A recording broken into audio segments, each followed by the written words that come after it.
સમાચાર પાટણથી મળી રહ્યા છે કે જ્યાં બોગસ તબીબે બાળકને દત્તક અપાવવાના નામે છેતરપિંડી આચરી। અરજદારને સુરેશ ઠાકોર નામના બોગસ તબીબે દત્તક લેવડાવ્યું હતું બાળક।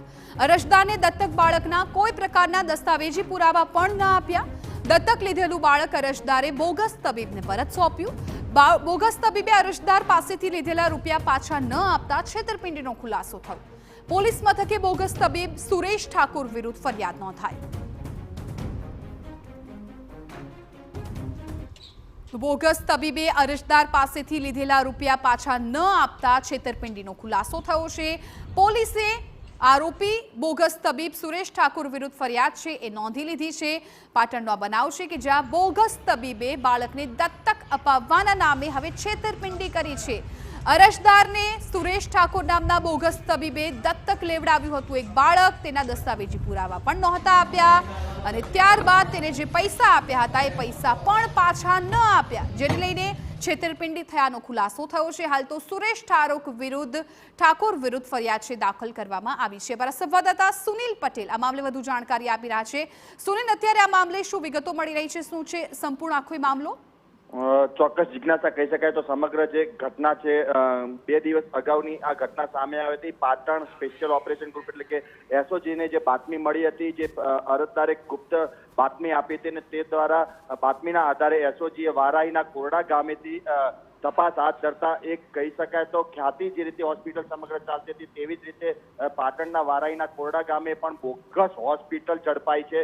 બોગસ હોસ્પિટલની અંદર જે ડોક્ટર જે હતો તે ડોક્ટર બિલકુલ કહી શકાય તો ધોરણ 10 પાસ નહીં હોવા છતાં પણ તે બની બેઠેલો ડોક્ટર બોગસ ડોક્ટર હોવાનું સામે આવતો હતો અને હજારો દર્દીઓની જે કહી શકાય તો સારવાર કરી શક્યો હતો। અને આ સમગ્ર હોસ્પિટલમાં આઈસીયુના બેડ અને આઈસીયુ સહિતના જે કહી શકાય તો સુવિધાઓ પણ આપવામાં આવતી, એટલે બોગસ ડોક્ટરની ધરપકડ કરી હોસ્પિટલમાં લગભગ 14 લાખ જેટલી એલોપેથીની દવાઓ પણ ઝડપાઈ હતી। આઈસીયુ ઇન્જેક્શન સહિતની જે અલગ અલગ દવાઓ ઝડપાતા ખૂબ મોટો આ કૌભાંડનો પર્દાફાશ થયો હતો। ત્યારબાદ કહી શકાય તો જે ગઈકાલે એસઓજી દ્વારા જે આરોપી ઝડપાયો છે બોગસ ડોક્ટર સુરેશ ઠાકોર, તેના રિમાન્ડની કાર્યવાહી કરી હતી। 3 દિવસના રિમાન્ડ મંજૂર કર્યા છે અને તે દરમિયાન આ તપાસમાં જ્યારે ચાલી રહી હતી તે દરમિયાન જે અરજદાર જે કહી શકાય તો જે હોટસ્પોટ અરજદાર હતો તે પણ સામે આવ્યો છે અને પાટણમાં બી ડિવિઝન ખાતે તેને ખાનગી રીતે પોલીસ ફરિયાદ નોંધાવી છે। આ પોલીસ ફરિયાદ આજે નોંધાતા કહી શકાય તો જે રીતે પોલીસ ફરિયાદમાં જે વિગતો જણાવવામાં આવી છે કે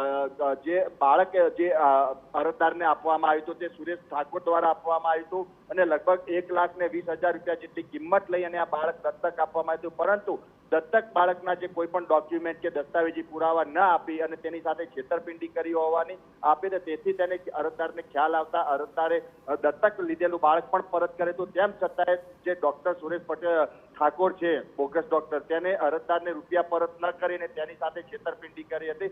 જિજ્ઞાસા, જે રીતે સમગ્ર ઘટનામાં 4 દિવસથી આ ઘટનાના જે તાર છે ક્યાંક ના ક્યાંક અન્ય તબીબો સુધી પણ પહોંચી શકે છે, તબીબોને જે કર્મચારી છે ત્યાં સુધી પણ પહોંચી જશે, કેમ કે બાળકને જ્યારે હવે સામે આવ્યો છે પ્રશ્ન, ત્યારે ચોક્કસ બાળક ક્યાંથી લાવવામાં આવ્યું હતું, કોનું બાળક હતું, બાળક મૃત્યુ પામ્યું છે કે જીવન છે તેના પણ હજુ હાલમાં કોઈ સંભાળ નથી। એટલે આ અલગ અલગ પ્રશ્નો જ્યારે છે ત્યારે જે આરોપી બોગસ ડોક્ટર સુરેશ ઠાકોર છે તેના રિમાન્ડ બાદ હવે ફર્ધર રિમાન્ડની પણ માંગ પાટણ બી ડિવિઝન પોલીસની અટકાયત પછી થઈ શકે તો નવાઈ નહીં। જિજ્ઞાસા। બિલકુલ સુનિલ, આભાર સમગ્ર માહિતી બદલ। તો અત્યારે આ જે આરોપી છે પોલીસ સકંજામાં આવી ગયો છે, 3 દિવસના રિમાન્ડ મંજૂર કરવામાં આવ્યા છે।